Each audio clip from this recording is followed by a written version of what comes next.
আল্লাহ বলতেছেন, যদি ঋণ গ্রহীতা যদি সাফিহান মূর্খ হয়, আও দাঈফান অথবা দুর্বল হয়। দুর্বল কি? দুর্বল অনেক হাইসিয়তে হতে পারে। দুর্বল নাবালককে আপনি ঋণ দিচ্ছেন, নাবালক কোনো ব্যক্তিকে ঋণ দিচ্ছেন, সে কিছু পারে না, বোঝে না। বৃদ্ধকে ঋণ দিচ্ছেন, ঠ্যাঙই চলে না, পাউই চলে না, হাতই চলে না। শিক্ষিত মানুষের চশমা হারায় ফেলছে, চোখে দেখে না। কথা বোঝেন নাই? আমি আরো আশ্চর্য হয়েছি, শোনেন। গত বুধবার আমি আল্লাহ পাকের উপর ভরসা করে, আল্লাহর প্রতি হিম্মত করে 2027-এর জন্য হজের নিবন্ধন করে ফেলছি। অথচ বর্তমানে আমি কিন্তু ঋণগ্রস্ত। আমার কাছে যাওয়ার মতন কোনো এবিলিটি নাই। শুনতে মালিকের প্রতি ভরসা করে এবং নিবন্ধন আমি করিনি, আরেকজনে করছি। পরে শুধু আমার কাছে মেসেজ করা এবং এর সাথে আমার সাথে যাওয়ার সঙ্গে 2-3 জন আছে। ওই যে আমার এক ভাই আছে, পিছনে আছে, যে আমার সাথে কাজ করে, ইচ্ছা দিলের তামাশা। এরকম আরেকজন আছে আমার দক্ষিণ, বয়স 70 ঊর্ধ্ব হবে। আমি যে কথাটা বলছি একটু অসম্ভব, আমার খুব ভক্ত এবং আমাকে খুব শ্রদ্ধা করে, সবসময় খোঁজখবর নেয়। 2 দিন আগে এসে আমাকে বলতেছে যে হুজুর, আমার যে 2টা চোখ দেখতেছে, 2টা চোখের বাম চোখ দিয়ে সে দেখে না। আমি তো নগদে আশ্চর্য হয়ে গেছি। বলে পরে সে কার ভিতরে বললো যে হুজুর, আমি একদিন রাতে উঠছি, ওঠার পরে দেখি 2 চোখ দিয়ে আমি দেখি না। পরে ডাক্তারের কাছে, তার মেয়ে একটা ডাক্তার, সবকিছু ট্রিটমেন্ট করানোর পরে ওই মনে হয় অ্যাটাক করছিল ব্রেন স্ট্রোকে, চোখের সাথে যে রক্ত আছে, রক্ত ব্লক হয়ে গেছিল। একটা এখনো পর্যন্ত অফ আছে, আর একটা সচল ডান চোখ দিয়ে দেখে, আর বাম চোখ দিয়ে হালকা করে দেখার মতো। আমি তো আশ্চর্য হয়ে গেছি। তো দুর্বল, অথচ শিক্ষিত মানুষ। সে পল্লী বিদ্যুতের বড় অফিসার ছিল, রিটায়ার করছে, এবং কিছুদিন আগেও উত্তর কোরিয়াতে সে সফর করে আসছে অফিসিয়ালি ভাবে। এই কথাটার এই জন্যই আসছে যে আও দাঈফান, যদি দুর্বল হয় লেখার ক্ষেত্রে, সে যদি না দেখে, চোখে দেখে না, আমি তো মনে করতেছি দেখে, সে লিখতে জানে। আল্লাহ বলছে যদি দুর্বল হয়, সাফিহান আও দাঈফান, বুড়া হয়ে গেছে, ঋণ নিছে, লিখতে পারে না, হাত কাঁপে, লিখবে তো দূরের কথা, সে শিক্ষিত মানুষ কিন্তু হাত কাঁপে, দুর্বল হয়ে গেছে। অনেক কিছু আছে এখানে কথাগুলোর ভিতরে। আউলা ইয়াসতাতিউ আইয়ুমিল্লাহ, অথবা সে যদি সামর্থ্য না হয় যে এই ঋণের বিষয়ে কি কি লিখবে, এর উপরে সে যদি বলে দেওয়ার মতন যদি সামর্থ্য না থাকে, সে কিছু বুঝেই না যে এটা কেমনে লিখবে, কিভাবে লিখবে, এই সিস্টেমটাই সে বুঝে না। আল্লাহ এখন বলে কই, তাহলে এটা দায়িত্ব কার? হুয়া ফালইউমলিল ওয়ালিয়্যু বিল আদল, তাহলে সে যেন তার অভিভাবক যারা আছে, তার অভিভাবকরা যাতে করে নেই সঙ্গত ভাবে এই বিষয়গুলা লিখে দেয়। সুবহানাল্লাহ বলবেন। তাদেরকে দায়িত্ব দিছে, অভিভাবকদেরকে, যে অভিভাবক গার্ডিয়ান যারা আছে তারা যাতে করে এটাকে লিখে দেয়। অনেক পর্দাসীন মহিলা থাকতে পারে, পুরুষের সামনে আসতে পারছে না, দুর্বল। তাফসীরে কিতাবের ভিতরে এটা উদাহরণ আছে, পর্দাসীন মহিলা পুরুষের সামনে আসতে পারছে না।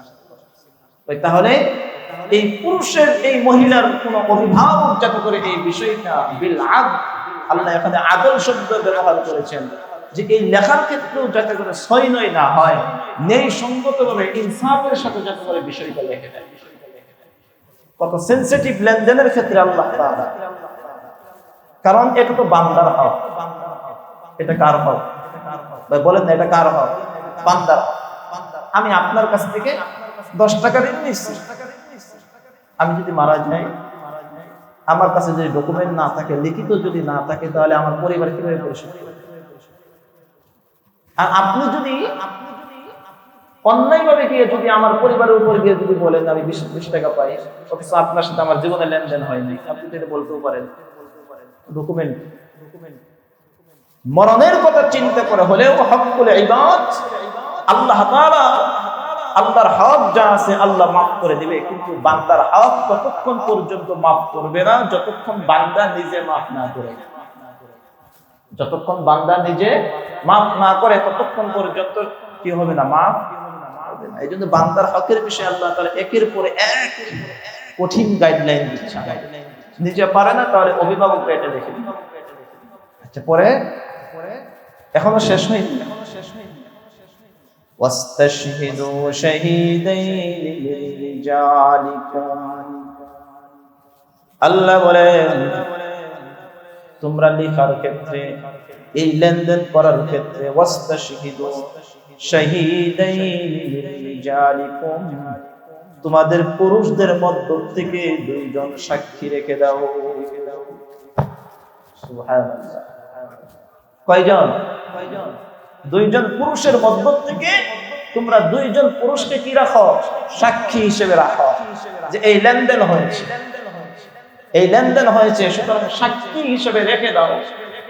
ওয়াস্তাশহিদু শাহীদাইনি মিন রিজালিকুম فإن لم يكونا رجلين فرجل وامرأتان, আল্লাহ বলেন যদি দুইজন পুরুষ যদি না পাও, দুইজন পুরুষ নাই, দুইজন পুরুষ নাই, দুইজন পুরুষ যদি না থাকে তাহলে একজন পুরুষকে সাক্ষী বানাও, আর একজন পুরুষের পাশাপাশি ওয়ামরাতান, দুইজন মহিলাকে সাক্ষ্য বানাও। একজন পুরুষ আর কয়জন মহিলা? দুইজন মহিলা। যদি দুইজন পুরুষ সাক্ষী না থাকে তার মানে দুইজন মহিলা একজন পুরুষের সমান। দুইজন মহিলা কয়জন পুরুষের সমান? একজন পুরুষের সমান। একজন মহিলা সাক্ষী হলে চলবে না, দুইজন মহিলা হতে হবে, স্পষ্ট কথা। ফারাজুলুন ওয়া ইমরাআতান, একজন পুরুষ আর দুইজন মহিলাকে তোমরা সাক্ষী বানাও। কাদেরকে সাক্ষী বানাবা? মিম্মান তারদাউনা মিনাশ শুহাদা, যে সকল সাক্ষীর ব্যাপারে তোমরা স্যাটিসফাই থাকো, যাদের ব্যাপারে তোমরা সন্তুষ্ট যে না এরা ভালো মানুষ, এরা কি ভালো মানুষ, যে এদের সাক্ষ্য গ্রহণযোগ্য। সব কিছুর ক্ষেত্রে সব সাক্ষ্য গ্রহণযোগ্য হয় না।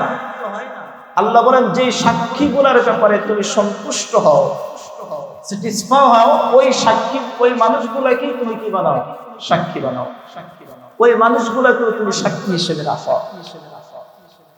আল্লাহ এখানে দুইজন মহিলাকে রাখার কথা কেন বললেন? এর কারণটাও আল্লাহ আয়াতে কারিমায় বলেছেন। أن تدل إحداهما فتذكر إحداهما الأخرى, আল্লাহ বলেন أن تدل إحداهما, ওই যদি দুইজন মহিলার ভিতর থেকে একজন যদি ভুলে যায়, একজন যদি ভুলে যায়, মানে কি কথাবার্তা হয়েছে, কি লেনদেন হয়েছে। কারণ মহিলাদের কিন্তু আকল কম, মহিলাদের কি কম? আকল কম। এরা দেশ যতই চালাক, দেশ যতই চালাক, আর কোন ডিপার্টমেন্টের প্রেসিডেন্ট যতই হোক, ওদের আকল কম। এটা মনে রাখবে, এটা নিশ্চয় আকল। আল্লাহ রাসূল হাদিসের ভিতরে বলেছেন ওদের আকল পুরুষের অর্ধেক। পুরুষকে আল্লাহ তাআলা যত জ্ঞান দিয়েছে এর অর্ধেক জ্ঞান আল্লাহ মহিলাকে দিয়েছে। এখন যত পিএইচডি দেখেন, যত ডিগ্রি দেখেন, যত ডাক্তার দেখেন, এটা মনে রাখবেন কোরআন ও হাদিসের আলোকে আল্লাহ রাসূলও বলেছেন পুরুষদের চাইতে মহিলাদের আকল অর্ধেক, আর ওদের আকল পরিপূর্ণ না। মহিলাদের আকল কি না? পরিপূর্ণ না। এটা আল্লাহর কথা, আপনার মানতে হবে। এখন সে যত বড় যাই কিছু করতে থাকে, দুনিয়া এভারেস্ট জয় করে ফেলছে মনে হয়, কিন্তু ওর আকল অর্ধেক। কোথাও না কোথাও গিয়ে ধরা খাই, আর এমন জায়গায় ধরা খাবে যেখানে একটা বাচ্চা মানুষও ধরা খায়। ওর আকল অর্ধেক, এটা নিষ্ঠা আকল। আল্লাহ বলেন ওই দুইটা রাখতে, এই জন্য একটা যদি ভুলে যায়, এখানে কথাবার্তা কি হয়েছে যদি ভুলে যায়,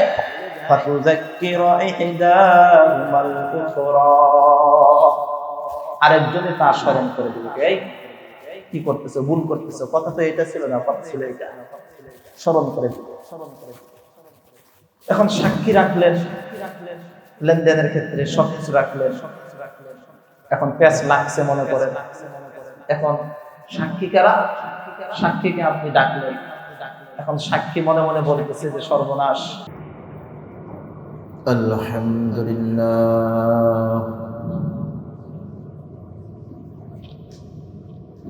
আলহামদুলিল্লাহি ওয়া কাফা ওয়া সালামুন আলা ইবাদিহিল্লাযীনা ইসতাফা।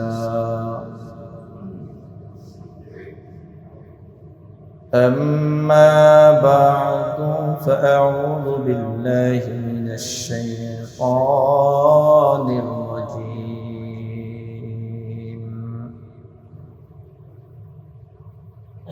بسم الله الرحمن الرحيم.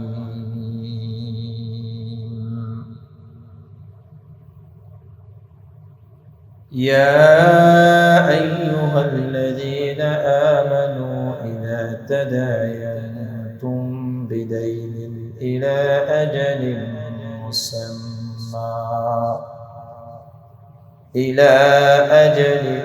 مسمى فاكتبوه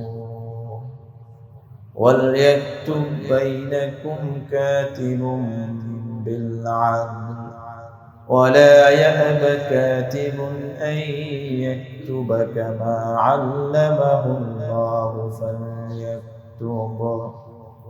بارك الله لنا ولكم في القرآن العظيم ونفعنا وإياكم بالآيات والذكر الحكيم. صدق الله مولانا العظيم وصدق رسوله النبي الكريم ونحن على ذلك من الشاهدين والشاكرين والحمد لله رب العالمين.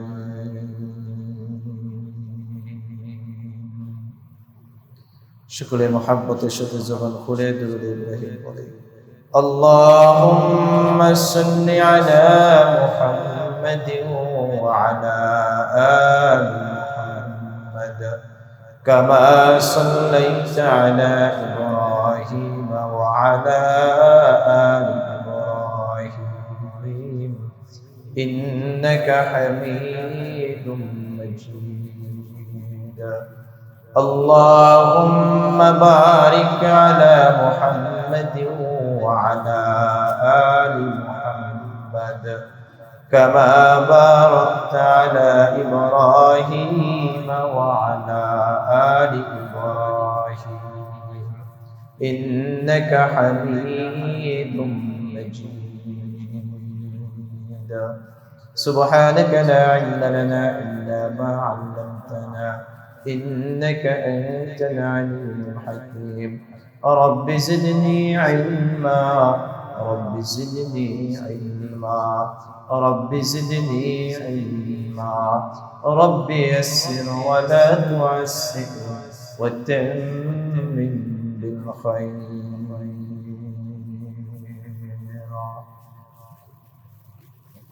আলহামদুলিল্লাহ অসংখ্য শুকর ও সুজুদ সেই মহান মালিক কুদরতি দরবারে যিনি অত্যন্ত দয়া করে মায়া করে সালাতুল ইশা বা জামাত আদায় করার পর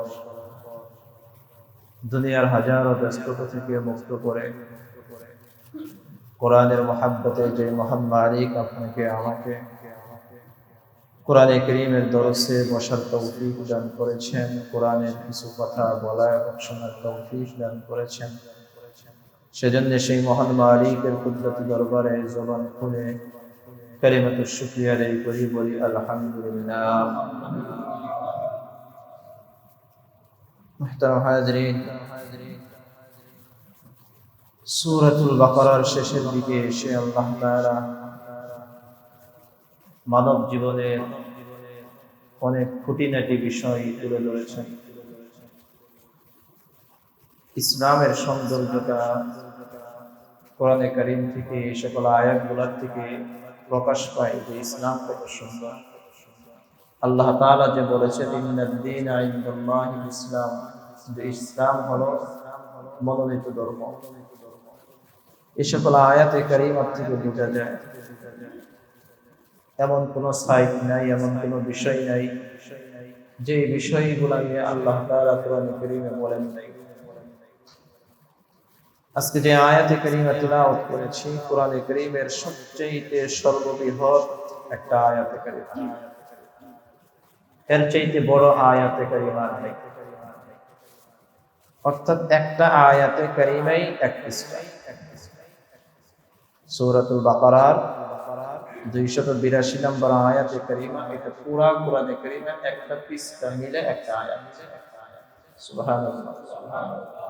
আর কোরআনে কারীমের অন্য কোন আয়াতের চাইতে বড় আয়াত নেই। এই বৃহৎ আয়াতে কারীমায় আল্লাহ তাআলা বড় কঠিন একটা বিষয় তুলে ধরেছেন। পুরা আয়াতে কারীমার যদি শুধু তরজমাও বলি তারপরেও মোটামুটি একটু সময়ের দরকার, কারণ একটা পৃষ্ঠা একটা আয়াত।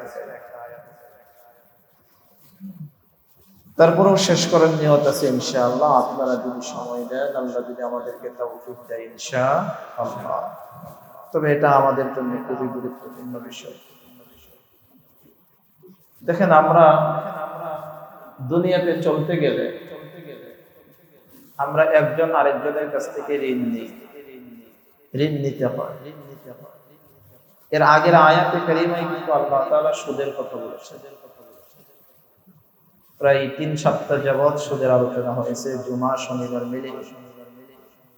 এবং জুমাতে আমি এই জন্য করেছি যাতে করে উম্মতের বেশি ফায়দা হয়।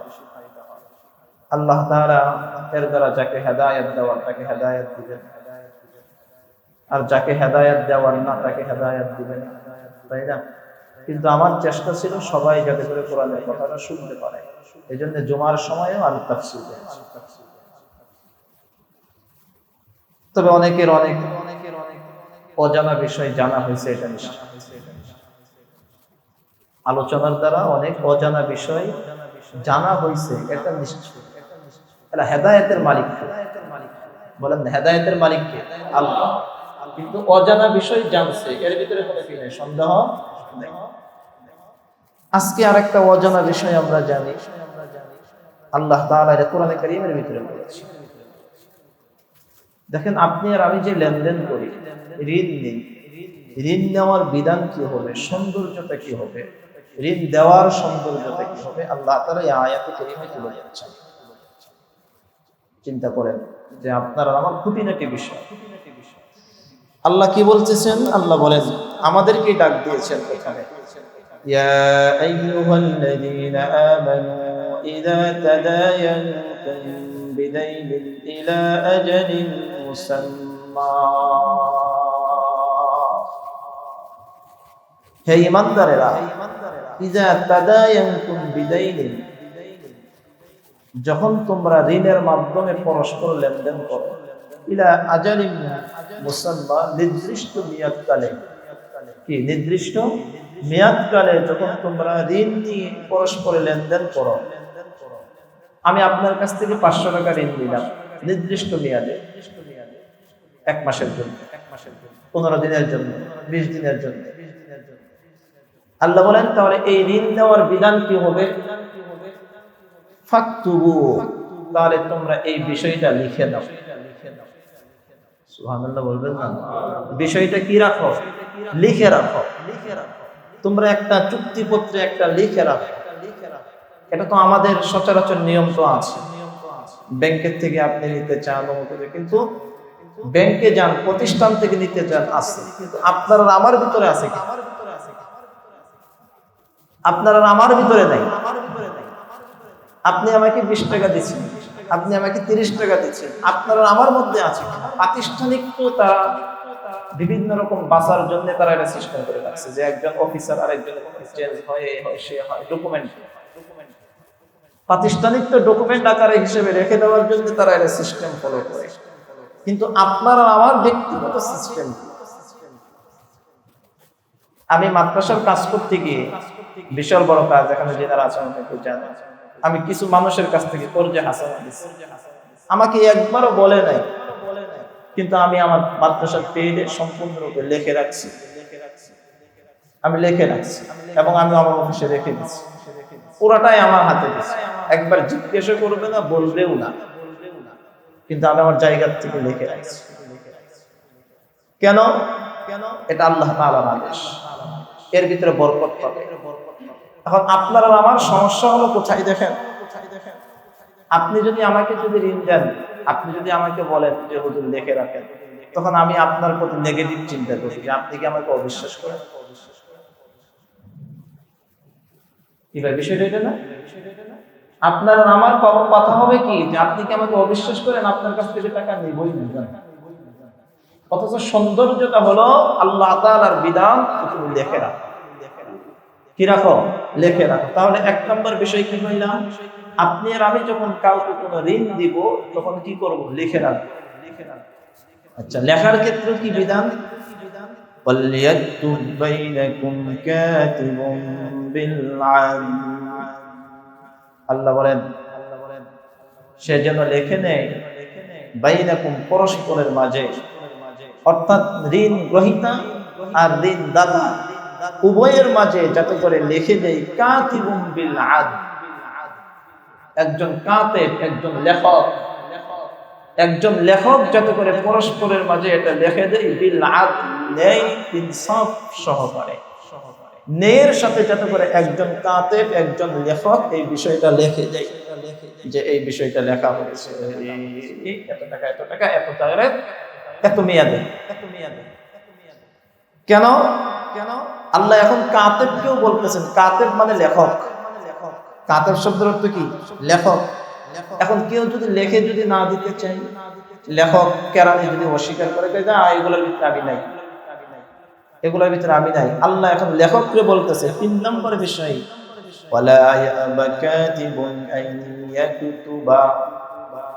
আল্লাহ বলেন কাতেব যাতে করে, লেখক যাতে করে এটা লিখে দিতে অস্বীকার না করে, লেখক যাতে করে এটা লিখে দিতে, তবে সুদের কারবার আবার ওখানে লাগায় না। কি বুঝেন নাই? যে সুদি কারবার লেনদেন দেওয়ার ক্ষেত্রে কিন্তু আল্লাহ লিখতে বলে নাই, হাদিসের ভিতরে কিন্তু গেছে সুদি কারবারের ক্ষেত্রে সুদ গ্রহীতা, সুদদাতা এবং সুদের কারবারে লেখক উভয় সমান অধিকার। এখন যদি বলেন আল্লাহ তো এটা লিখতে বলছে, তাহলে এই ঋণ ওই ঋণের জায়গায় লাগায়েন না, এটা কিন্তু কর্জে হাসানা। কি কর্জে হাসানা? গতকালকে একটা হাদিস ভুলে গেছিলাম শেষের দিকে, ওই যে আল্লাহ বলছে না যে ওয়াইন কানা যু উসরাতিন ফানাজিরাতুন ইলা মাইসারা, সময়ের অভাবে বলতে পারি নাই, যে ঋণ গ্রহীতা, যে ঋণ দাতা তার জন্য উচিত হলো ঋণ গ্রহীতাকে কি দেওয়া? সুযোগ দেওয়া, সামর্থ্য থাকলে সময় বাড়ায় দেওয়া, এতে ঋণ দাতার অনেক লাভ। কি লাভ? তাফসীরে নূরুল কোরআনের ভিতরে লেখা, আপনি আমাকে 3 মাসের জন্য ঋণ দিয়েছেন, আমি 3 মাসের মধ্যে পরিশোধ করতে পারি নাই। কত দিবেন? আপনি সাপোজ আমাকে 5 লক্ষ টাকা দিয়েছেন। কত দিয়েছেন? 5 লাখ টাকা দিয়েছেন, কিন্তু আমি ঋণ পরিশোধ করতে পারি নাই। রাসূল হাদিসে পাকের মধ্যে বলেছেন, এখন ঋণ দাতা যদি তার প্রতি যদি সহজ করে, তাকে যদি অবকাশ দেয়, তাহলে আল্লাহ তাআলা প্রতিদিন তার আমলনামায় 5 লক্ষ টাকা দান করার সওয়াব লিখে দিবেন, যতদিন সে পরিশোধ না করে, যতদিন পরিশোধ না করবে। আচ্ছা বলেন, ঋণদাতা ঠকছে? ঋণদাতা কি ঠকছে? ঠকে নাই। কিন্তু ঋণদাতার মন নষ্ট হয়ে যায় কখন? ওই যে বিভিন্ন কারণে, যখন ঋণ গ্রহীতা কষ্ট দেয়, এই কষ্টের কারণে নষ্ট হয়। ঋণদাতার ফজিলত আল্লাহ তাআলা এবং নবী মুহাম্মদুর রাসূলুল্লাহ সাল্লাল্লাহু আলাইহি ওয়াসাল্লাম সবসময় করে রেখেছেন। আচ্ছা, তাহলে আল্লাহ এখানে বললেন ওয়ালা ইয়াবা কাতিবুন আন ইয়াকতুবা, কাতেব লেখক যাতে করে ঋণের ব্যাপারে লিখে দিতে কি না করে? অস্বীকার না করে। কেন? আল্লাহ এটাও বলছেন, কেন? কামা আল্লামাহুল্লাহ, আল্লাহ বলেন কেন সে অস্বীকার করবে? কারণ এই লেখার জ্ঞান তাকে কে দিয়েছেন? বলেন জবান তুলেন, কে? আল্লাহ বলেন কামা আল্লামাহুল্লাহ, লিখে দেওয়ার জ্ঞান আল্লাহ তাকে দিয়েছেন, শিক্ষিত আল্লাহ তাকে বানিয়েছেন। কারণ আল্লাহ যদি ইচ্ছা যদি না করতেন সে শিক্ষিত হতে পারতো না, কাতেব হতে পারতো না, লেখক হতে পারতো না। এই জন্য আল্লাহ বলেন আল্লাহ যেমনি ভাবে তাকে শিক্ষা দিয়েছেন, সুতরাং তার জন্য উচিত হলো তার এই বিষয়টা লিখে দেওয়া। সে যেন ঋণের বিষয়টা লিখে দেয়। সুবহানাল্লাহ। সে যেন ঋণের বিষয়টা কি করে লিখে দেয়। কারণ এই শিক্ষাটা একমাত্র কে দিয়েছেন? আল্লাহ শিখাইছেন। আপনি আর আমি জ্ঞান এমনি এমনি পাই নাই। আল্লাহ যদি জ্ঞান না দিত তাহলে দুনিয়ার কোনো মানুষই কি পাইতো না? জ্ঞান পাইতো না। দুনিয়ার হাজার হাজার লক্ষ লক্ষ কোটি কোটি মানুষ অশিক্ষিত আছে, শিক্ষা গ্রহণ করতে পারে। আচ্ছা, এখন আল্লাহ বলেন যে ঋণ নিবে, ঋণ গ্রহীতা তার উপর কিছু দায়িত্ব আছে।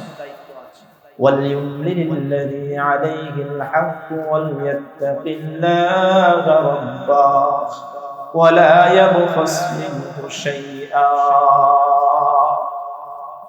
পরের বিষয় দেখেন, একে একে একে রব কতগুলা সেক্টর, কতগুলা বিষয় এখানে উল্লেখ করেছেন আয়াতে কারিমা। আল্লাহ বলেন ওয়াল-ইউমলিলিল্লাযী আলাইহিল হক, যে ঋণী যার উপর হক আছে, অর্থাৎ যে ঋণ গ্রহণ করেছে তার উপর হক হলো সে যেন পুরা বিষয়টা লিখে দেয়। পুরা বিষয়টা সে যেন কি দেয়? লিখে দেয়। অর্থাৎ ঋণের বিষয়ে কি কি লিখবে, কতদিনের চুক্তি হয়েছে, কত দামে কিভাবে কি যা বিষয়টা আছে এটা ঋণ দাতার উপর না, কার? ঋণ গ্রহীতা। ঋণ গ্রহীতার দায়িত্ব হলো সে যেন পুরো এ টু জেড বিষয় কি করে দেয়? লিখে দেয়। আল্লাহ আবার বলেন এটা লিখে দিতে গিয়ে ওয়ালিয়াত্তাকিল্লাহা রাব্বাহ, সে যেন তার রবকে ভয় করে, আল্লাহকে ভয় করে। ওয়ালা ইয়াবখাস মিনহু শাইআ, এই পুরো বিষয়টার মধ্যে যাতে করে কোনো কমতি না করে, ত্রুটি বিচ্যুতি না করে, কম বেশ না করে। যেই চুক্তি হয়েছে আল্লাহকে ভয় করে করে পুরো চুক্তির বিষয়টাই যাতে করে লিখে দেয়। ওয়ালা ইয়াবখাস মিনহু শাইআ, এখানে লেখার ক্ষেত্রে কোনো ত্রুটি বিচ্যুতি করা যাবে না, কম বেশি করা যাবে না, ছয় নয় করা যাবে না। হ্যাঁ, ঋণ গ্রহীতার দায়িত্ব হলো যে লিখে দেওয়া। এখন সে যদি মনে করে ঋণ দাতার থেকে বলছে যে 6 মাস, এখন গিয়ে কইলে 12 মাস, বুঝছেন না? কোন কিছুর ক্ষেত্রে ছয় নয় করা যাবে না, ত্রুটি বিচ্যুতি করা যাবে না। যেই কথা হয়েছে সেই কথার উপরেই থাকবে। ওয়ালা ইয়াবখাসু মিনহু শাইআ। আল্লাহ পরের বিষয়টা বলেন ফাইন কানাল্লাযী আলাইহিল হাক্কু সাফীহান আও দাঈফান আও লা ইসতাতিউ আন ইউবিল্লাহু ফালইউমলিল ওয়ালিয়্যুহু বিল আদল। এখানে আরো সুন্দর বিষয় আল্লাহ বলেছেন। দেখেন মাওলা পাকের কথা। এখন বলতেছে যাকে আপনি ঋণ দিয়েছেন, ঋণ গ্রহীতা, ফাইন কানাল্লাযী আলাইহিল হাক্কু, ঋণ গ্রহীতা যদি সাফিহান দুর্বল হয়, মূর্খ হয়, সাফিহান কি হয়? মূর্খ হয়। বলেন না কি হয়? মূর্খ হয়। মূর্খ হয় তো লিখতেই পারে না, লিখবে কোথা থেকে? এত সরাসরি চিনে না, কখনই চিনে না, মূর্খ। সে আবার লিখবে কোথা থেকে? দেখেন আল্লাহ কত বিষয়গুলা খেয়াল। আমরা তো তারই বান্দা, আর এই ভেদাভেদ তো থাকবে। এটা আমার রব জানে যে কেউ কাউকে আমি মূর্খ রাখবো, কাউকে শিক্ষিত বানাবো। কেউ মূর্খ হয়ে আল্লাহর তৈরি জান্নাতে চলে যাবে, আর কেউ শিক্ষিত হয়ে আল্লাহর তৈরি জাহান্নামে যাবে। কি ভাই, ঠিক না? আমাকে ডাকছে, আমি গিয়ে যদি সাক্ষী দেই, কার পক্ষে যাবো কার বিপক্ষে যাবো? কথা বুঝেন নাই? যে যদি তার পক্ষে যাই তাহলে সে রাগ করবে, আর যদি তার পক্ষে যায় আরেকজনে রাগ করবে। সুতরাং রাগের কোনো দরকার নেই। সে এখন মাঝখান থেকে বলে দেন আমি সাক্ষীটা কি ছিলাম না, আমার কাছে এসে সাক্ষী থাকার পরেও এখন সে কি বলতেছে, আমি সাক্ষী ছিলাম না। এখন আল্লাহ সাক্ষীদেরকে উদ্দেশ্য করে বলতেছে, তাই শোনো, ওয়ালা ইয়াবাশ শুহাদা ইযা মা দুউ, যখন তোমাদেরকে ডাকা হয় সাক্ষী দেওয়ার জন্য তখন তোমরা অস্বীকার করিও না। সুবহানাল্লাহ বলবেন না? সাক্ষী যখন তোমাকে ডাকা হয় তখন তুমি অস্বীকার করো না যে আমি ছিলাম না, বিষয়টা এরকম ছিল না, অথবা এই সাক্ষীর ভিতরে নয়সই কইরো না। যেটা লিগ্যাল ছিল, যেটা ন্যায় সঙ্গত ছিল সেটাই বইল। কার পক্ষে গেল কার বিপক্ষে গেল এটা তোমার দেখার বিষয় নয়। আল্লাহ সাক্ষীকেও এখানে সতর্কতা বশত সাবধানতা করতেছে যে সাবধান, সাক্ষী অস্বীকার করো না। ইদা মা দুউ, যখন তোমাদেরকে সাক্ষী দেওয়ার জন্য আহ্বান করা হবে তখন তোমরা এটাকে অস্বীকার করবা না, সাক্ষী দিবা। বলেন না কি দিবা? আচ্ছা বলে এই কথাগুলা কোরআনে কারীমের এই বিষয়গুলা কত গুরুত্বপূর্ণ, কিন্তু এই বিষয়গুলা কোরআনে কারীমের কোন জুমার মসজিদে জুমার বয়ানে কি আলোচনা করা হয়? হয় না, সাধারণত হয় না। অনেক কারণে হয়, অনেক কারণেই করে সম্ভব না। এই জন্য কোরআনের তাফসীর অনেক দরকার। আচ্ছা, এরপরে আল্লাহ বলতেছেন, ওয়ালা তাসআমু আন তাকতুবুহু সগীরান আও কাবীরান ইলা আজালিহি, তোমরা অলসতা করো না। মনে করেন আপনি বিগ অ্যামাউন্ট দিচ্ছেন, ঠিক আছে, এখন লেখার প্রয়োজন মনে করতেছেন, আর মনে করেন দিচ্ছেনই 10 টাকা, তো কি দেবেন? বিগ অ্যামাউন্ট দিচ্ছেন, লেখার প্রয়োজনীয়তাও মনে করতেছেন, অল্প দিচ্ছেন। আল্লাহ বলেন কই না, অলসতা করো না। আন তাকতুবুহু, তা লিখে রাখার ক্ষেত্রে, সগীর আও কাবীর, চাই সেটা ছোট লেনদেন হোক চাই বড় লেনদেন হোক, ছোট লেনদেন হোক চাই বড় লেনদেন হোক, ইলা আজালি, তার নির্দিষ্ট মেয়াদ পর্যন্ত যে বিষয়টা আছে, ছোট হোক বড় হোক, এই ব্যাপারে তোমরা কি করো না, লিখে রাখার ক্ষেত্রে অলসতা করিও না, লিখে রাখো। যালিকুম আকসিতু ইনদাল্লাহ,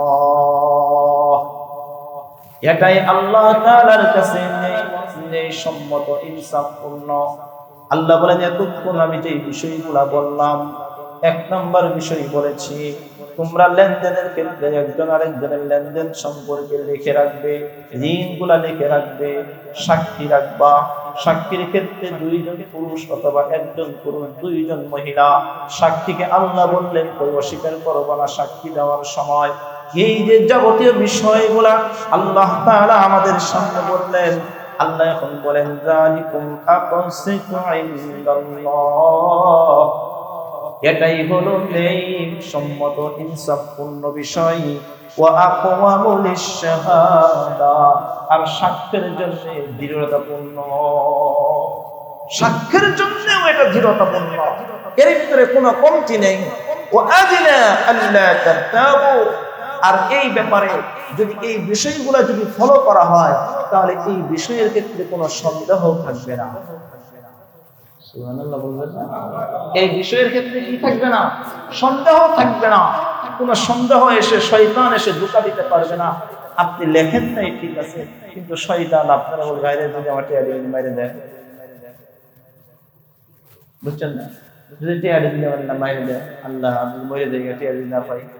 আর যদি এখন যদি বউরে যদি কই, বউ যদি আমার দেই খেলা এত টিয়া কে দিলা, যদি পোলা বান্ধে যদি কই, পোলা বান্ধে যদি আমার দেই খেলা এত টিয়া কেমনে দিলা। এই একটা যে একটা বিষয়ের একটা ঘটনা ঘটে, না পারেন বউর কাছে বলতে, না পারেন পোলা বান্ধের কাছে বলতে, না পারেন বন্ধু বান্ধবের কাছে বলতে, কারণ কোন বন্ধু বান্ধবের কাছে বলছেন সে গিয়ে আবার তারা বইলে দিচ্ছে, তখন হ্যাঁ আমার 2 টাকা ঋণ দিয়ে সবার কাছে ঘুরে ঘুরে ঘুরে ঘুরে বইরা বইরা বেড়াইতেছে, এত বড় বেয়াদবি করতেছে, আমারে 2 টাকা ঋণ দিছে সবার কাছে কয়ে কয়ে বেড়ায়। এখন আপনি তো কোনো তালেই তো যাইতে পারতেছেন না। আল্লাহ বলেন, আমার যে গাইডলাইন গুলো আছে এটা ফলো করো, তোমার ভিতরে আর কোনো সন্দেহ থাকবে না। তোমার ভিতরে কি থাকবে না? কোনো সন্দেহ। তবে আল্লাহ বলেন এতক্ষণ পর্যন্ত যে ব্যবসায়ী লেনদেন অথবা ব্যক্তিগত লেনদেনের ক্ষেত্রে তোমরা যে বিষয়টা রাখছো, তবে কোন ব্যবসা যদি নগদে লেনদেন হয়, ইল্লা আন তাকুনা তিজারাতান হাদিরাতান তুদিরুনাহা বাইনাকুম فليس عليكم جناح ألا تكتبوها। আল্লাহ বলেন ব্যবসার ক্ষেত্রে কেউ যদি নগদে লেনদেন করে, দোকানে গেছেন 20 টাকা দিচ্ছেন, টিস্যু একটা দিয়ে দিচ্ছেন, 20 টাকা দিচ্ছে, নগদে আপনার একটা 20 টাকা একটা বিস্কিট কিনছে, নগদ লেনদেন। যদি নগদ লেনদেন হয় তাহলে আল্লাহ তাআলা বলতেছেন তাহলে তোমাদের জন্য কোনো গুনাহ নেই, আল্লাহ যদি এটা যদি না লিখে রাখো, নগদে লেনদেন হয়ে গেছে তাহলে আর এটা কোনো কি নয়, লেখার কোনো বিষয়ই নেই। আল্লাহ পাকের কথা শুনবো, নগদে টাকা পয়সা দিয়ে লেনদেন করছো, 20 টাকা দিছো, মাল কিনছো, এটা লিখে রাখার কোনো কি দরকার নেই। আর না লিখে রাখলেও তোমার কি হবে না, কোনো গুনাহ। আল্লাহ বলেন ওয়াশহিদু ইযা তাবায়াতুম। এখানে একটা বিষয় লক্ষণীয় মুসলমান, আল্লাহ বলেন ওয়াশহিদু ইযা তাবায়াতুম, যখন তোমরা কেনা বেচা করো, ক্রয় বিক্রয় করো, তখন তোমরা সাক্ষী রাখো। কারণ ক্রয় বিক্রয়ের ক্ষেত্রেও পেশ লাগতে পারে। ক্রয় বিক্রয় করছে কি পেশ লাগাই, এই এতটুকুর ব্যাপারে হাদিসে পাকের ভিতরে একটা ঘটনা আছে, যে ঘটনা স্বয়ং নবী মুহাম্মদুর রাসূলুল্লাহ সাল্লাল্লাহু আলাইহি ওয়াসাল্লামের সাথে ঘটছে। নবীজির সাথে ঘটছে কিভাবে জানেন? নবীজি একবার বাজারে গেছে, এক গ্রাম্য ব্যক্তির কাছ থেকে গিয়ে একটা ঘোড়া কিনছে। কি ঘোড়া কিনছে? তো ঘোড়া কিনে নবীজি বলছে ঠিক আছে, কেনা বেচা লেনদেন সবকিছু কথাবার্তা সবকিছু হয়ে গেছে। তো তখন রাসূল বলতেছে যে আমার কাছে এখন টাকা নাই, তুমি আমার বাসায় চলো, আমি বাসার থেকে নিয়ে তোমাকে টাকাটা দিয়ে দিচ্ছি। কেনা বেচা কিন্তু যত সুরাত আছে সব শেষ, শুধু বাসায় যাইবা, তোমাকে টাকা পে করে দিবে। ঠিক আছে। নবীজি এখন ওই ঘোড়া নিয়ে আসতেছে, সাথে পিছনে পিছনে ওই ঘোড়া বিক্রেতাও আসতেছে। কিছু দূর আসার পরে নবীজি আগে ঘোড়া নিয়ে যাচ্ছে, পিছনে ওই লোকটা। তো অনেকে মনে করছে যে ঘোড়া কেনা বেচা হয় নাই, তাকে জিজ্ঞেস করছে ঘোড়া কার? কই আমার। তখন ওই বেচবা, কই হ্যাঁ বিক্রি করবো। কত? এত। অর্থাৎ নবীজি যেই দামে কিনছে এর চাইতে বেশি বলছে।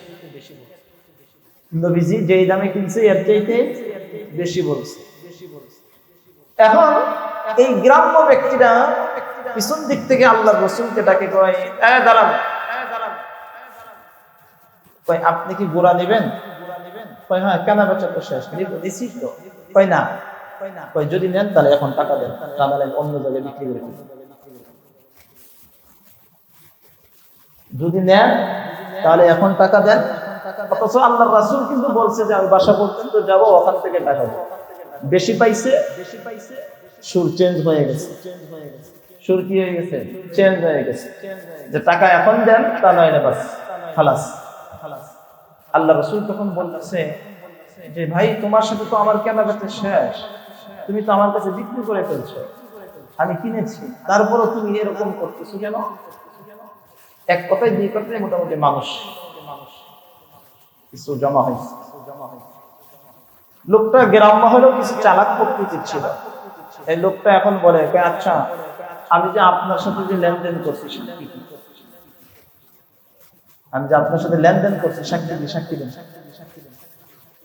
আল্লাহ রাসূল সাক্ষী দিব কোথাও, সাক্ষী তো ছিল না।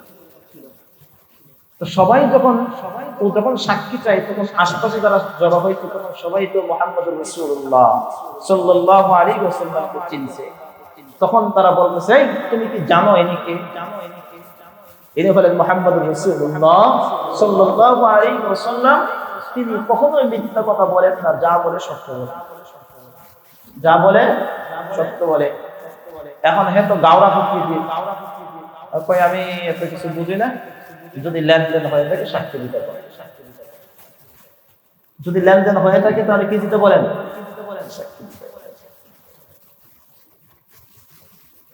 এমনি নবীজির একজন সাহাবী পিছন দিক থেকে আসছে, নাম হলো হযরত হুযাইমা রাদিয়াল্লাহু তাআলা। হযরত হুযাইমা, মুসলিম শরীফের হাদিস। হযরত হুযাইমা রাদিয়াল্লাহু তাআলা আসছে, পিছন দিক থেকে আয়েশা, সে এমনি বলতেছে, আমি সাক্ষী, আমি সাক্ষ্য দিতেছি যে তুমি নবী মুহাম্মদুর রাসূলুল্লাহ সাল্লাল্লাহু আলাইহি ওয়াসাল্লামের কাছে তোমার ঘোড়া বিক্রি করছো। আমি সাক্ষী, আমি সাক্ষী। সুবহানাল্লাহ বলবেন না? আমি সাক্ষী, আমি সাক্ষী। আল্লাহর রাসূল এখন কয়, এই হুযাইমা, তুমি যে সাক্ষী দিতেছো, তুমি কি ছিলা না? আন্দাজে সাক্ষী দাও। তুমি তো এই সময় ছিলা না, তার সাক্ষী দিতেছো কেন? সাক্ষী দিতেছো কেন? তখন হযরত হুযাইমা রাদিয়াল্লাহু তাআলা আল্লাহর রাসূলকে লক্ষ্য করে বলে, ইয়া রাসূলুল্লাহ, আমি সাক্ষ্য দিচ্ছি দুনিয়া একদিক, আর হলো আমার নবী মুহাম্মদুর রাসূলুল্লাহ সাল্লাল্লাহু আলাইহি ওয়াসাল্লামের কথা হলো আরেক দিক। আমার নবী জিন্দেগিতে চুল পরিমাণ মিথ্যা কথা বলতে পারে না, আমার রাসূল জিন্দেগিতে কখনো মিথ্যা বলবে না। সুতরাং আমার রাসূল যখন বলেছে আমি ক্রয় কেনা বেচা হয়েছে, সুতরাং এটা হয়েছে, এই জন্য নবী আমি সাক্ষ্য দিয়েছি। তখন আল্লাহর রাসূল সেদিন থেকে হযরত হুযাইমা রাদিয়াল্লাহু তাআলা এর ব্যাপারে বললেন, আজকের থেকে হযরত হুযাইমা রাদিয়াল্লাহু তাআলা যদি সাক্ষী দেয়, তাহলে তার ব্যাপারে একটা সাক্ষী না, তা সে যদি সাক্ষী দেয় এটা দুইটা সাক্ষীর স্থলাভিষিক্ত হয়ে যাবে। এই জন্য আল্লাহ বলেন, ওয়াশহিদু ইযা তাবায়াতুম, যখন তোমরা কেনা বেচা করো তখন তোমরা সাক্ষী রাখো। ওয়ালা ইউদাররা কাতিবু ওয়ালা শাহীদ, যাতে করে কোনো লেখকেরও ক্ষতি না হয়, কোনো সাক্ষীরও ক্ষতি না হয়। কারণ অনেক সময় এই সাক্ষী রাখলে যারা লেখে তাদের উপর অনেক সময় কি এফেক্ট হয় না, বালা মুসিবত আসে, সাক্ষীর ক্ষেত্রেও আসে। আল্লাহ বলেন, এই সিস্টেমগুলা কেন রাখতেছি, যাতে করে সাক্ষীও কোনো বিপদে না পড়ে, লেখকও কোনো বিপদে না পড়ে। وَإِن تَفْعَلُوا فَإِنَّهُ فُسُوقٌ بِكُمْ, আল্লাহ বলেন যদি তোমরা এমন করো, আমি যেই কথাগুলা বললাম এই কথাগুলা যদি তোমরা অমান্য করো, فَإِنَّهُ فُسُوقٌ بِكُمْ, তাহলে এটা অন্যায় কাজ হবে, গর্হিত কাজ হবে। ফাত্তাকুল্লাহ, তোমরা আল্লাহকে ভয় করো। মুসলমান, তোমরা আল্লাহকে ভয় করো, লেনদেনের ক্ষেত্রে আল্লাহকে ভয় করো, নিজের স্বার্থের কথা চিন্তা করে কখনো উল্টি দিও না। আল্লাহ বলেন ফাত্তাকুল্লাহ। কোরআনে কারীমের প্রত্যেকটা আয়াতে কারীমার প্রত্যেকটা বিধান বলার ক্ষেত্রে ক্ষেত্রে আল্লাহ বারবার বলেন ফাত্তাকুল্লাহ, তোমরা আল্লাহকে ভয় করো। ওয়া ইউআল্লিমুকুমুল্লাহ, আল্লাহ তোমাদেরকে শিক্ষা দিবেন, আল্লাহ তোমাদেরকে শিখাবেন, আল্লাহ তোমাদেরকে সব কিছু শিখান। আল্লাহ হলেন সবচেয়ে বড় জ্ঞানী। আল্লাহু বিকুল্লি শাইইন আলীম, আল্লাহ সকল বস্তু সম্পর্কে জ্ঞানী। আল্লাহ তাআলার কাছে সকল বস্তু সম্পর্কে জ্ঞান আছে। আল্লাহ হলেন আলীম, আল্লাহ হলেন সবচেয়ে বড় জ্ঞানী। আল্লাহর চাইতে জ্ঞানী আর কেউ নেই। আমার রবের চাইতে জ্ঞানী আর আল্লাহ তাআলা। এই পরিপূর্ণ একটা আয়াতে কারিমা, এই বিষয়গুলা আল্লাহ তাআলা আমাদেরকে শিক্ষা দিলেন। এখান থেকে আপনার আমার জিন্দগিতে লেনদেনের ক্ষেত্রে অনেক বড় শিক্ষা হয়ে গেল। কি শিক্ষা পেলাম না আমরা? অনেক অজানা বিষয় আমরা জানলাম। কোরআনের আলোকে আপনার আর আমার যে করণীয় ওইটা আমরা জানলাম, আর 10 জনকে জানাতে পারবো। এবং লেনদেন করার ক্ষেত্রে বলবেন, ভাই আমি আপনাকে যে অবিশ্বাস করি বিষয়টা এরকম না, আমি শুধু কোরআনে কারীমের একটা বিধান মানতে চাই। আল্লাহ বলেছে আমি আপনাকে বিশ্বাস করি বিদায় তো আপনাকে কর্জ দিচ্ছি, আপনাকে বিশ্বাস করি বিদায় তো আপনাকে কি দিচ্ছি, ঋণ দিচ্ছি। যদি বিশ্বাস যদি না করতাম তাহলে তো আপনাকে টাকাই দিতাম না। কি ভাই, কথা ঠিক না? বিশ্বাস করি বিদায়, ভালোবাসি বিদায় তো আপনাকে কি দিচ্ছি, ঋণ দিচ্ছি, টাকা দিচ্ছি। আর বিশ্বাস না করলে তো আপনাকে টাকাই দিতাম না, ঋণই দিতাম না। আল্লাহ আমাদেরকে কোরআনের কথাগুলো বুঝার মানার তৌফিক দান করে। এখন আপনাদের জন্য শেষকালে একটা ঘোষণা, ধৈর্যের সাথে। আলহামদুলিল্লাহ, আমাদের আর এক পৃষ্ঠা আছে, তাহলে এই সূরাতুল বাকারা আল্লাহ চায় তো ইনশাআল্লাহ, আল্লাহ যদি কবুল করে তাহলে ইনশাআল্লাহ কমপ্লিট হবে। আর এই সূরাতুল বাকারা শেষ করতে পুরো 4 বছর। কয় বছর? 4 বছর। কারণ শাবান মাস আসলেই আমার 4 বছর শেষ হয়ে যাবে, 5 বছর পরে তো শাবানের তার বাকি নেই, বেশি দিন বাকি নেই, কয় মাস বাকি। তো মোটামুটি 4 বছর একটা দীর্ঘ একটা সময়। আপনারা জানেন যে আমরা যখন এক পারা শেষ করছিলাম তখন আমরা একটা অনুষ্ঠান করছিলাম। এখন আগে থেকে নিয়ত ছিল যে সূরাতুল বাকারা শেষ হলে একটা আগের চাইতে বড় করে একটা অনুষ্ঠান। কারণ হযরত সাইয়্যিদুনা হযরত আবু বকর সিদ্দিক রাদিয়াল্লাহু তাআলা সূরাতুল বাকারা শেষ করে, সম্ভবত সূরাতুল বাকারা যখন তিনি শেষ করছেন, এরপরে সম্ভবত গরু জবাই করে খাওয়াইছে আনন্দে। যে আমি কোরআনে কারীমের এটা করতে পারছি। সাহাবায়ে কেরামের নেক নিয়ত, এটাকে কোনো ইয়া বানানো না, এটা আল্লাহ তাআলার শুকরিয়া হিসেবে আমরা একটা সবাই মিলে এই এখানে তাফসীর শুরু হওয়ার পরে এই 4 বছরে আমরা অনেক আপনজন মুসল্লিদেরকে আমরা হারাচ্ছি। আরে ভাই, আপনারা তো আমার আপন, আমি তো আপনাদের আপন। আমি তো এটা মনে করি, আমার রক্তের ভাই যেরকম আমার কাছে, আপনারা ঠিক করে এরকম তো হারাইছে। কতজন চলে গেছে, আবার সামনে কতজন পাবো না পাবো এটা তো জানি। এই জন্য দোয়া, সবাইকে স্মরণ করা। এই অনুষ্ঠান করতে গেলে অর্থনৈতিক সাপোর্ট যদি আপনারা যদি না দেন তাহলে কেমন করবে?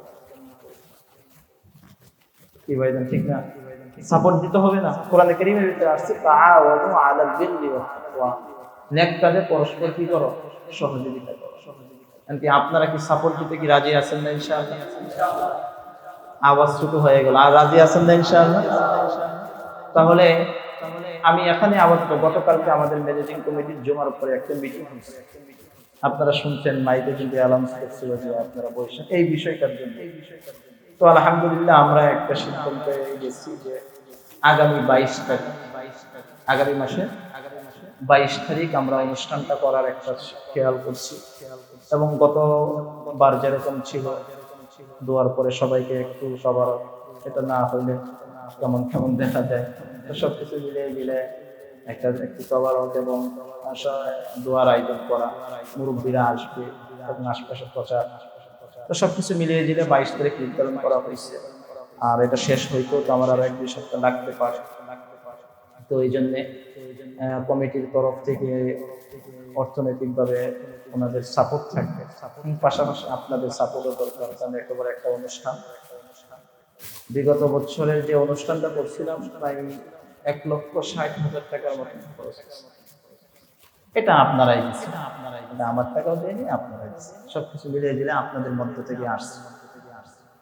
তো এই জন্য আমি আজকে চাই এখানে যারা আছেন একটা ফান্ড সংগ্রহ করতে, যে আমি তো বলতে পারবো যে আমার তাফসীরে যারা আসে এসব ভাইরা, আমরা যদি 5,000, 3,000, বেশি না, আমি কিন্তু অ্যামাউন্ট বেশি বলিনি, 10,000ও বলিনি, 20,000ও বলিনি, হ্যাঁ, আপনি 5,000 থেকে শুরু করেন, বেশি হলে তো আলহামদুলিল্লাহ।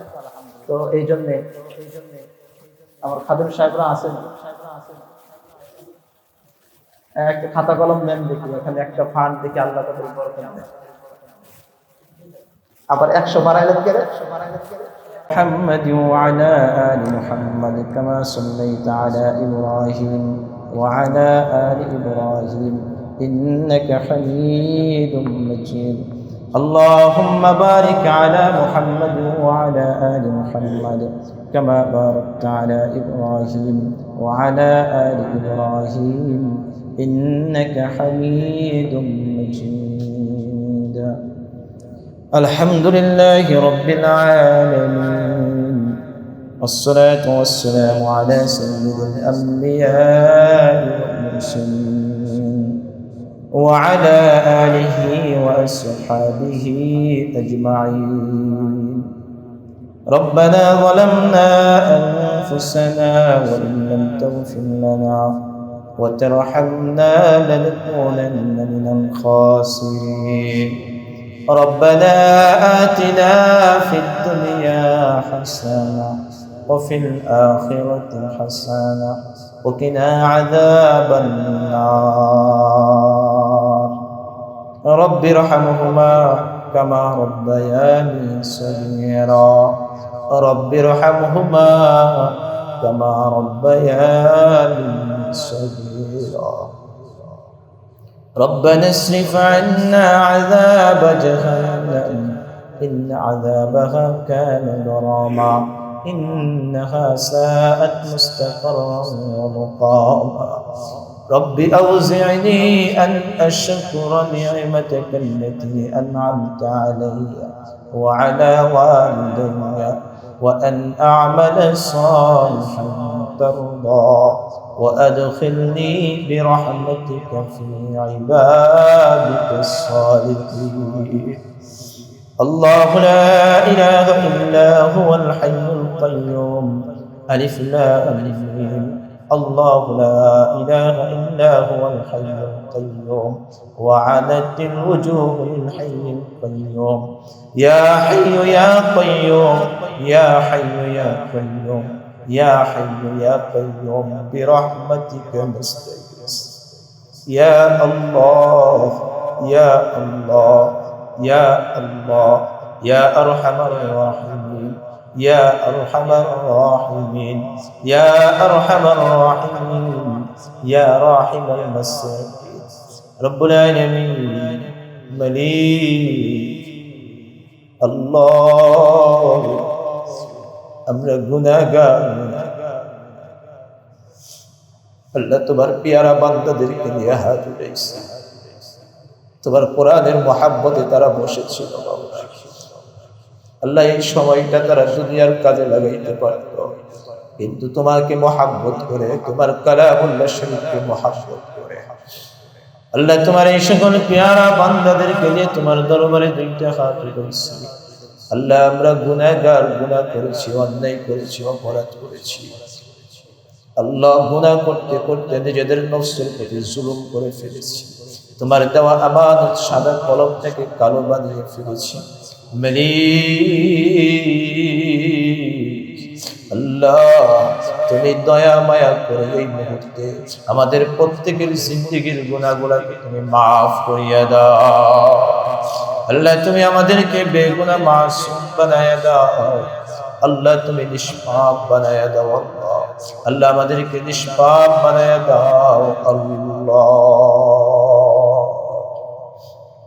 রব্বুল আলামিন আল্লাহ তুমি আমাদের কলবটাকে সাদা করে দাও আল্লাহ আমাদেরকে তোমার মহব্বত দান করো মাওলা আমরা তোমার ভালোবাসা চাই আমরা তোমার ভালোবাসা চাই আমরা তোমার ভালোবাসা চাই আমাদের কলবে তোমার ভয় দান করো মাওলা আমাদের কলবে গুনাহের প্রতি ঘৃণা জন্মায় দাও আল্লাহ নেক কাজের প্রতি আমাদের আগ্রহ বাড়ায় দাও নেক কাজের প্রতি আমাদের আগ্রহ বাড়ায় দাও ইয়া আল্লাহ রব্বুল আলামিন তুমি আমাদের ডানে বামে সামনে পিছনে নিচে উপরে হাতে পায়ে চোখে নাকে কানে গলায় কণ্ঠে চেহারাতে রক্তে মাংসে দাড়িতে তুমি দায়েমি নূর দান করো আল্লাহ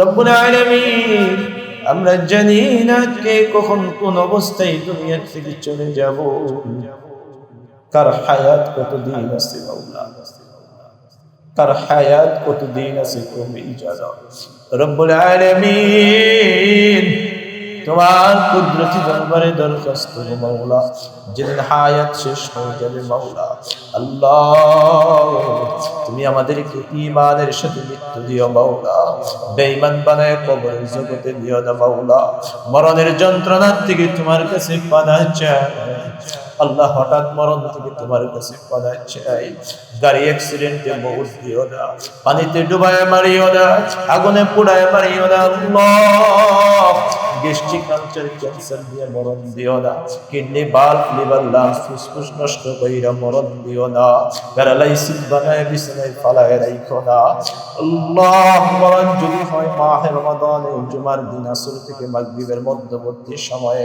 তোমার কুদরতি কদমে সিজদার হালতে তুমি মরণ দিও আল্লাহ রব্বুল আলামিন আমরা যারা হাত উঠাইছি আমাদের যাদের আব্বা আম্মা নাই আল্লাহ দয়া মায়া করে তুমি মা বাবার কবরটা জান্নাতের বাগান বানায় দাও। কতদিন হয়ে গেল মা বলে ডাক দিতে পারে না, কতদিন হয়ে গেল আল্লাহ, এখানে অনেক মা আছে যাদের বাবাকে বাবা বলে ডাক দিতে পারে না। জানি না কার চোখের সামনে যাবে মার সেই সাদা কাপড়ে পেঁচানো চেহারাটা বাইসে। রব্বুল আলামিন তুমি দয়া মায়া করে আমাদের মা বাবার কবরটাকে জান্নাতের টুকরা বানায় দাও। আল্লাহ এখানে অনেকে আছে যারা তাদের সন্তানকে হারাইছে, আল্লাহ দয়া করে আল্লাহ সেই সন্তানগুলার কবরগুলাও জান্নাতের বাগান বানায় দাও। আল্লাহ তুমি শহীদুল্লাহ ভাইয়ের সন্তানটাকে তুমি মাফ করে দাও, জান্নাতুল ফিরদাউসের আলা মাকাম দান করো মাওলা। আল্লাহ ইয়ানামুল ভাইয়ের মা বাবার কবরটাকে জান্নাতের বাগান বানায় দাও আল্লাহ রব্বুল আলামিন। তাদের কবরে তুমি জান্নাতি বিছানা বিছায়া দাও রব্বুল আলামিন। আল্লাহ আজকের এই মুনাজাতে জানি না কে কোন উদ্দেশ্য নিয়ে হাত উঠাইছে, আল্লাহ তুমি দয়া মায়া করে প্রত্যেকের মনের নেক আশাগুলাকে কবুল করিয়া দাও। আল্লাহ প্রত্যেকের মনের নেক আশাগুলাকে তুমি কবুল করিয়া দাও। আমাদের প্রত্যেকের হাজত জরুরতগুলো পূরণ করে দাও, আমাদের সমস্যাগুলো তুমি দূর করে দাও রব্বুল আলামিন। যে সকল ভাইয়েরা আল্লাহ তোমার কোরআনকে মুহাব্বত করে নেক কাজে খরচ করার নিয়ত করলো রব্বুল আলামিন, তাদের এক একটা টাকার বিনিময়ে দুনিয়া আখিরাতে তাদের সফলতা দান করো আল্লাহ। আখিরাতে তাদের জন্য জান্নাতের ফয়সালা করো আল্লাহ। দুনিয়াতে কোনো দিন তাদেরকে টাকা পয়সার অভাব দিও না আল্লাহ। রিজিকের মধ্যে বরকত দাও, হায়াতের মধ্যে বরকত দাও রব্বুল আলামিন। তুমি আমাদেরকে ঋণ থেকে মুক্ত করো মাওলা। আল্লাহ আমরা ঋণগ্রস্ত মাওলা, আল্লাহ তুমি আমাদের ঋণগুলা পরিশোধ করে দাও, আমাদের ঋণগুলা পরিশোধ করে দাও আল্লাহ, আমাদের ঋণগুলা পরিশোধ করে দাও আল্লাহ। বেয়াজ্জতি কইরো না মাওলা, ওয়াদা অনুযায়ী মানুষের ঋণগুলা পরিশোধের তৌফিক তুমি কুদরতিভাবে তৌফিক দিয়ে দাও আল্লাহ রব্বুল আলামিন। তোমার কুদরতি দরবারে শেষ দরখাস্ত মাওলা, আমরা যারা হাত উঠাইছি তুমি আমাদেরকে এই জিন্দেগিতে বারবার বারবার বারবার মক্কা মদিনা জিয়ারতের জন্য কবুল করিয়া দাও আল্লাহ। তুমি আমাদেরকে হজ উমরা নসিব করো মাওলা। মিনা মুজদালিফা আরাফা জামারার জন্য কবুল করো আল্লাহ। তুমি সাহায্য করো, তোমার নুসরাত পাঠাও আল্লাহ রব্বুল আলামিন। আল্লাহ আল্লাহ আমাদের মুনাজাত কবুল করো মাওলা, আমাদের কোরআনের তাফসীর থেকে কবুল করো মাওলা, কিয়ামত পর্যন্ত কবুল করো মাওলা। এই মসজিদের যত মুসল্লি চলে গেছে সবার কবরগুলা জান্নাতের বাগান বানায়া দাও আল্লাহ। আল্লাহ সামনের অনুষ্ঠানকে তুমি কবুল করো মাওলা, সামনের অনুষ্ঠানটাকে তুমি সকল দিক দিয়ে তোমার রহমত বরকত নাযিল করো আল্লাহ। সরকারে দু আলম নবীর সিলায় মুনাজাত কবুল করে দাও আল্লাহ। আল্লাহুম্মা সাল্লি ওয়া সাল্লিম আলা নবিয়্যিল উম্মি ওয়া আলা আলিহি ওয়া আসহাবিহি। সুবহানা রাব্বিকা রাব্বিল ইজ্জাতি আম্মা ইয়াসিফুন ওয়া সালামুন আলাল মুরসালিন ওয়ালহামদুলিল্লাহি রাব্বিল আলামিন। By Kuakata media center. হক্কানি আলেমদের নিত্য নতুন ভিডিও পেতে আমাদের চ্যানেলটি সাবস্ক্রাইব করুন। কুয়াকাটা মিডিয়া সেন্টার, ইসলামিক বিনোদনের বিশ্বস্ত সঙ্গী।